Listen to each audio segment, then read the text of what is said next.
Donald Trump is absolutely fuming this afternoon during President Barack Obama's library opening, as new polling shows that President Obama is far more popular than President Trump. But not just that, Michelle Obama, the former First Lady of the United States, brought down the House at the Obama library opening, reminding everyone that President Barack Obama won the Nobel Prize, and well, Donald Trump did not. At the same time, J.D. Vance, is being thrown under the bus, being pushed out to the public to sell this Iran deal that even Republicans say is not good for them. And now he's abandoning Israel in a stunning display publicly for the first time ever, all while Trump's essentially reflecting pool project goes from bad to worse as now the paint is falling off. Make sure to like, comment, share, and if you can, subscribe to my Substack link below to support my work. I am getting throttled and censored everywhere today, especially on places like TikTok, and I need your help to fight back. So subscribe today if you can. I want to begin by showing you where Barack Obama is compared to Donald Trump. Right now, former President Obama is viewed far more favorably by Americans than President Trump and former President Biden. According to a new CNN poll released today, Obama remains the most popular living president by a wide margin. 57% of Americans have a favorable view of Obama, compared to just 34% who hold a favorable view of Trump and a 30% who hold a favorable view of Biden. Obama also outperformed both Trump and Biden among independent voters, where his favorability rating was more than twice as high as either of his Oval Office successors. He maintained near universal support from his own party, unlike both Trump and Biden. 19% of Republicans held a favorable view of Obama. He had more cross-party appeal than the other two. So Trump is not happy today, and well, this speech from Michelle Obama is not going to help. Take a listen. Unflappable at every turn, always focused, always calm, always looking at the long view. How absurd it is to even imagine that you might have buckled under the pressure even once, lashed out in frustration, lost your temper.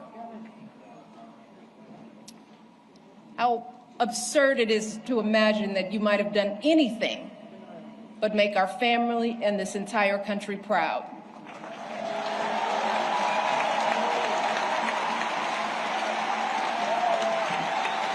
No, you were too busy.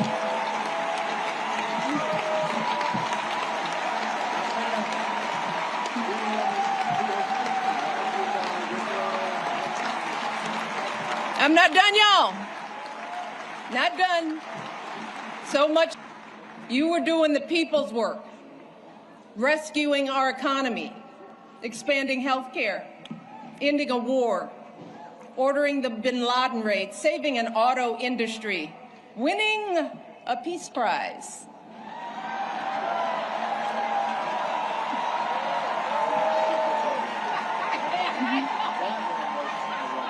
Keeping us safe from Ebola, regulating the banks, standing up for marriage equality, listening to science, and comforting an entire nation in the face of unspeakable tragedies. And you did it all with such grace and class and cool that you made the hardest job in the world look like a walk in this beautiful park. Well, here's the thing. President Obama came into the economy, was one of the worst economies in history, right? We were just coming out of the Great Recession, and he helped revive it. And today, the economy is bad once again. Why? Because of tariffs, because of the war in Iran. And well, a lot of Americans are struggling. They're struggling for gas, struggling for groceries, and struggling to pay for healthcare. It's why I partner with a company called Chapter. Medicare plans change every year. What your options are, what you're paying now, what's covered now, it may not be what it was when you signed up. And you'd never actually know unless someone actually looked. That's why I work with Chapter. They're independent Medicare advisors, the only ones that compare every plan nationwide. Their advisors are salaried. They don't get paid to push certain plans. They look at your doctors, your prescriptions, what matters to you, and they tell you the truth. If you're already on the right plan, they'll say so. If you're not, they'll help you switch. Just last year, seniors who found new plans saved an average of $1,100 on healthcare costs. That's real money. It's free help in under 20 minutes. Call Chapter today at 864-538-0664, 864-538-0664. And when we talk about the economy and what we're spending money on, one thing that not enough people are talking about, or actually it's being talked about way too much, is the reflecting pool. This is what the National Park, the Department of Interior put out today. If you want to take a look, the Department of Interior is now putting out this propaganda suggesting that, quote, the reflecting pool water is crystal clear, and our National Park Service team is now vacuuming up the dead algae resting on the bottom of some parts of the reflecting pool. But that's not actually true. Look at this video from today. There's a nice big chunk. Do you see that? That's chunk of blue paint. Chunk of blue paint. The blue paint that Donald Trump spent $15 million to install is now floating in the middle of the reflecting pool. And it comes, the United States is set to give billions of dollars to Iran, and Vance is calling out Israel on the world stage. Now, I saw the Axios report, that Netanyahu is fuming. That's not reflective of the conversations that I've had with him, but maybe he's saying something to somebody else that he's not saying to me. What I will say, and this does bother me, is that you've seen people within Bibi's cabinet who have come out and attacked the deal, and in some ways very personally attacked the President of the United States. And I guess my message to them would be twofold. Number one, Donald J. Trump is the only head of state in the entire world who is sympathetic to the nation of Israel at this moment in time. And he happens to be the head of state of the world's superpower. If I was in the cabinet of the Israeli government, I might not be attacking the only powerful ally that I have anywhere left in the entire world.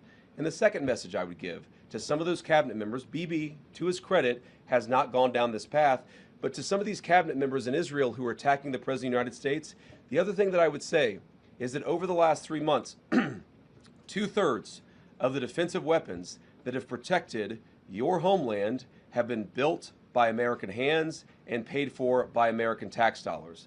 The problem for Israel is not Donald J. Trump. And anybody in Israel who thinks their biggest problem is the President of the United States needs to wake up and smell the reality of the situation that country is in. Thank you all. Pretty stunning coming from Vance, really admitting, finally, quiet part out loud. Make sure to like, comment, share, and if you can, subscribe to my Substack, link below to support my work. More updates coming soon. Hey folks, thanks so much for watching. Feel free to add this podcast on Apple Podcasts, Spotify, or anywhere you watch for the latest breaking news and daily hits throughout the day. Make sure to follow, subscribe. See you soon for more.